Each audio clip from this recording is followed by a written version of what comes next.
Moi, ce qui me motive, c'est évidemment peut-être apporter ma pierre à l'édifice pour une société plus fraternelle.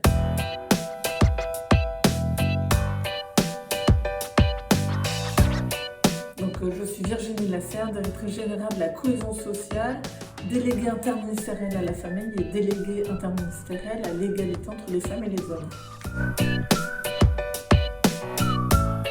La direction générale de la cohésion sociale, c'est finalement la direction d'administration de l'État qui pilote l'ensemble des politiques de solidarité, qui sont à la fois les politiques, par exemple pour les personnes en situation de précarité, donc les politiques de lutte contre les exclusions, les politiques de protection de l'enfance, les politiques qui aussi pilotent tout ce qui est mode de garde, les politiques à destination des personnes âgées et à destination des personnes en situation de handicap, les politiques d'égalité entre les femmes et les hommes, et en transversal à tout cela aussi, tous les enjeux d'attractivité des métiers du social et du médico-social.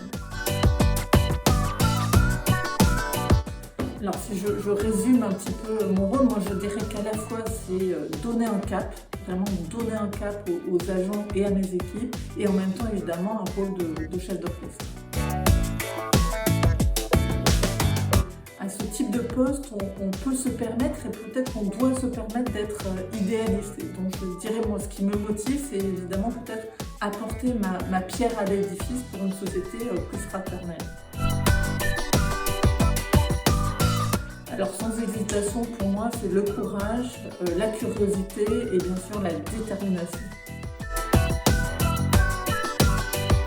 Alors j'ai envie de vous parler peut-être de deux moments clés. Le premier, c'est lorsque je pars en mission humanitaire en Somalie en 1993, en pleine guerre civile, où là ça a été évidemment un moment intense, clé et fondateur pour moi. Et puis le deuxième moment, il est assez récent, c'est évidemment la crise sanitaire, où là, en tant que directrice générale de la cohésion sociale, j'ai été en première ligne. Ça a été un moment très très dur, et en même temps un moment où finalement je ne me suis jamais autant sentie à ma place.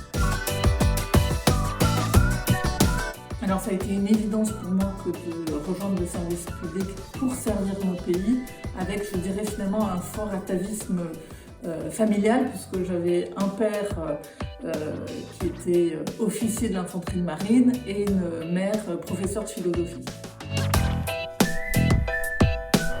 Alors peut-être deux, en matière politique publique, évidemment une démarche unique et simplifiée pour accéder à toutes les prestations sociales. On y travaille d'ailleurs. Et puis deuxièmement, en tant que manager, peut-être des bureaux innovants, beaux, design, avec des salles de convivialité en mode un peu start-up, avec des baby-foot et des canapés design. Alors peut-être plutôt une expression qui est faire de son mieux, et c'est là pour trois raisons. La première, c'est que quand on se dit qu'on fait de son mieux, on ne laisse pas place à la critique de notre juge intérieur, et ça permet aussi de se déculpabiliser d'un certain nombre de choses. La deuxième raison, c'est que aussi finalement on ne fait pas de son mieux pour faire plaisir à quelqu'un, mais pour soi-même avancer, ce qui permet probablement de pouvoir être davantage heureux. Et puis la troisième raison aussi, c'est parce que finalement ça nous permet d'être assez objectifs par rapport à nos actions, de pouvoir aussi progresser tout simplement par rapport à cela.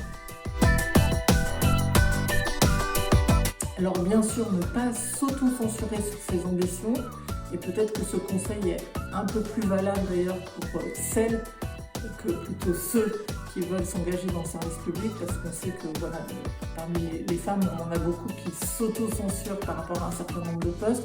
Et puis bien sûr, le conseil un peu fondamental pour moi, c'est toujours être en adéquation avec ses convictions tout le long de sa carrière professionnelle.